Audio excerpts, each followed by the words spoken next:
श्री दुर्गा सप्तशती प्रथम अध्याय। महर्षि मार्कंडेय बोले, भगवान, सूर्य के पुत्र सावर्णी की उत्पत्ति की कथा को मैं विस्तार से कहता हूँ, आप ध्यान से सुनिए। सूर्य की छाया से उत्पन्न सावर्णी जगजननी महामाया की कृपा से जैसे मनवंतर के अधिपति बने, वह कथा सुनिए। प्राचीन काल में सवरोचिस मनवंतर में चैत्रवंशी राजा सुरथ समस्त पृथ्वी के चक्रवर्ती राजा हुए। वे राजा का अपने पुत्रों की भांति पालन करते थे। यवन राजाओं से राजा सुरथ की शत्रुता हो गई। दुष्ट दलन राजा सुरथ से उनका भयंकर युद्ध हुआ। थोड़ी सेना कोस होने से यवन राजाओं ने सुरथ को हरा दिया।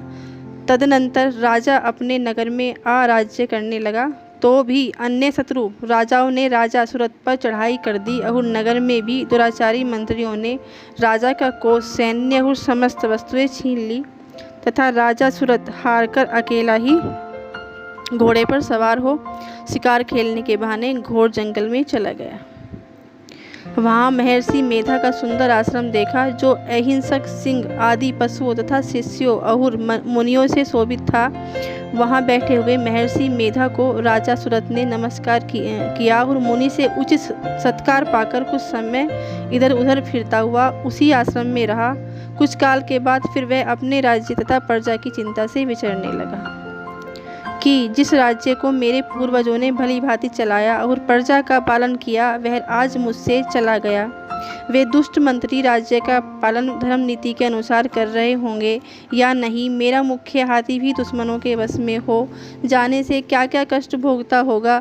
जो आज्ञाकारी नौकर नित्य प्रसन्नता से धन और भोजन प्राप्त करते थे, अब उन दुष्ट राजाओं के आश्रय में रहकर कष्ट पाते होंगे। मंत्री राज्य के धन को कुमार्ग में व्यर्थ ही अपव्यय करते होंगे। जो धन मेरे पूर्वजों ने बड़े कष्ट से संग्रह किया था, सो नष्ट हो गया होगा। इस प्रकार वह राजा राज्य की सभी बातों की चिंता करने लगा। कुछ समय पश्चात एक दिन आश्रम के समीप एक वैश्य को आते देखा, तो राजा ने उससे पूछा कि अरे भाई, तुम कौन हो और यहाँ क्यों आए हो? तुरंत मलिन मुख शोकयुक्त क्यों दिखाई देता है? इस प्रकार राजा सुरथ की बातों को सुनकर उस समाधि नाम के वैश्य ने राजा सुरथ से कहा कि हे राजन, मैं समाधि नाम का वैश्य हूँ। मेरा जन्म धनवान कुल में हुआ। मेरे दुष्ट स्त्री पुत्र आदि ने मुझे धन के लोभ में घर से निकाल दिया है। मेरा धन छीन लिया और मैं धन से, स्त्री पुत्र से रहित हूँ। अब मैं अकेला दुखी होकर इस वन में आया हूँ। मुझे अपनी स्त्री तथा बंधुओं का कुछ भी पता नहीं है। मैं यहाँ रहने के कारण अपनी स्त्री पुत्री और स्वजनों की परिस्थिति को नहीं जानता कि वे इस समय अपने स्थान पर सुखी हैं या दुखी हैं। मैं यह भी नहीं जानता कि मेरे पुत्र सदाचारी हैं या व्यभिचारी हैं। राजा बोला, जिन स्त्री पुत्रादि ने तेरे धन संपत्ति को छीन लिया, फिर उन्हीं के स्नेह में तेरा मन क्यों जाता है? वैसे बोला, आपने मेरे विषय में जो बातें कही वे वास्तव में सत्य है, परंतु क्या करूं, मेरे चित्त में कठोरता उत्पन्न नहीं होती। जिन पुत्रादि ने धन के लोभ में आकर मुझे घर से निकाल दिया है, मेरा चित्त फिर भी उन्हीं में आसक्त होता है। यह जानते हुए भी मैं अनजान हो रहा हूँ। मेरा मन स्त्री पुत्रादि में आसक्त हो रहा है और इसी से उधर श्वास चल रहे हैं। मुझे इसका दुख है और मन खिन्न है। मैं क्या करूं? इस स्वजनों के निर्मोही होने पर भी मेरे मन में उनके प्रति प्रेम है। मार्कंडेय ऋषि बोले, हे द्विज श्रेष्ठ। तत्पश्चात राजा सुरथ समाधि वैश्य दोनों मिलकर मेधा मुनि के समीप गए और प्रणाम करके बैठकर मेधा ऋषि से कहा प्रसंग करने लगे। राजा बोला, हे भगवान, मैं आपसे एक बात पूछना चाहता हूँ, आप कृपा करके बताओ। हे महाराज, मेरा मन वश में नहीं है, इससे मुझे दुख है। गए हुए राज्य तथा अन्य सभी स्त्री पुत्र बांधवों की ममता मुझे अभी तक बनी हुई है। हे मुनि श्रेष्ठ, यह जानते हुए भी मेरा स्नेह उनसे अज्ञानियों की भांति विशेषकर बढ़ता जाता है और इस समाधि वैश्य को इसके स्त्री पुत्रादि ने त्याग दिया है तथा इसे घर से बाहर निकाल दिया है। यह भी उनमें अत्यंत आसक्त रहता है। इसी तरह हम दोनों बहुत दुखी हैं। हे महाभाग, उनके दोषों को जानते हुए भी हम दोनों का हृदय उनके प्रति ममता में आसक्त रहता है। इतना ज्ञान होते हुए भी ऐसी ममता क्यों है? हम दोनों को अज्ञानियों की भांति मूढ़ता क्यों उत्पन्न हो रही है? महर्षि मेधा ने कहा, समस्त जंतुओं को जानने योग्य ज्ञान होता है। हे महाभाग, सभी प्राणी पृथक पृथक होते हैं। कोई दिन में नहीं देखते, कोई रात्रि में नहीं देखते, कोई दिन रात्रि में समान दृष्टि से देखते हैं। सभी पुरुष ज्ञान युक्त हैं, यह सत्य है, इसमें संदेह नहीं है। केवल उनमें ही नहीं, सभी पशु पक्षी मृगादि में भी मनुष्य की भांति ज्ञान होता है। यह स्थूल ज्ञान होता है। जैसे मनुष्य में आहार आदि की इच्छा उत्पन्न होती है, वैसे ही पशु पक्षी आदि में भी आहार विहार, निद्रा, मैथुन आदि की इच्छा उत्पन्न होती है। ज्ञान होने पर पक्षियों की भांति, भूखे होने पर भी ममतावश अपने बच्चों को चोंच में स्नेह से चूगा देकर प्रसन्न होते हैं।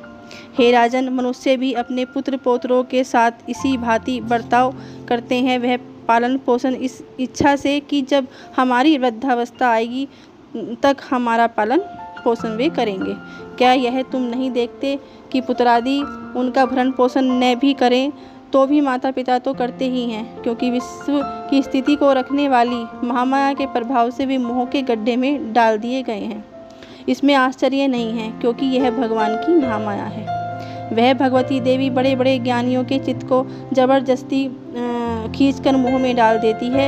इस देवी ने ही चराचर विश्व को उत्पन्न किया है और यह देवी प्रसन्न होकर भक्तों को वरदान देती है, जिससे मुक्ति मिलती है। वही भक्ति की परम हेतु सनातनी ब्रह्मा ज्ञान स्वरूपा विद्या है। यह भगवती ही सांसारिक बंधुओं की हेतु सर्वेश्वरी है। राजा बोला, हे भगवान, आप जिसे महामाया कहते हैं वह कौन सी देवी है? हे द्विज, वह देवी कैसे उत्पन्न हुई और उसका क्या कार्य है? उसका स्वभाव, स्वरूप, उत्पत्ति आदि के विषय में मैं सुनना चाहता हूँ। सो आप सभी वृत्तांत मुझे सुनाइए। ऋषि ने कहा, वह देवी नित्य है और सब चराचर में व्याप्त है, तथापि उसकी उत्पत्ति अनेक भांति से है। उस कथा को तुम मुझसे सुनो। यह भगवती देवताओं की कार्य सिद्धि को उत्पन्न होती है और अजन्मा उत्पन्ना कहलाती है।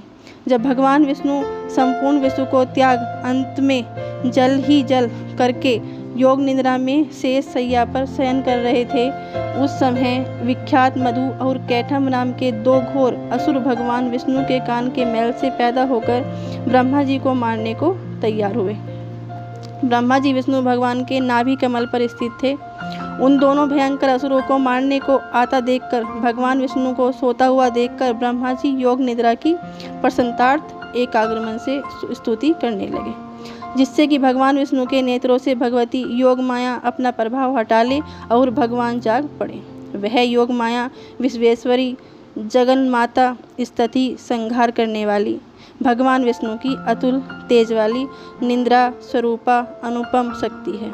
ब्रह्मा जी बोले, हे महामाए, तुम स्वहा देवताओं को पालने वाली हो, तुम स्वधा पितरेश्वरों का पोषण करने वाली हो, तुम ही वसटकार स्वर इंद्र को यज्ञ का हिस्सा पहुँचाने वाली हो, अमृत भी तुम ही हो, अक्षरों में ऊ मात्रा तुम हो, ता नित्य आदि मात्रा व्यंजन भी तुम ही हो। हे देवी, तुम ही संध्या सावित्री और संसार की जननी हो। हे मातेश्वरी, विश्व को उत्पन्न, पालन और संहार करने वाली आप ही हो।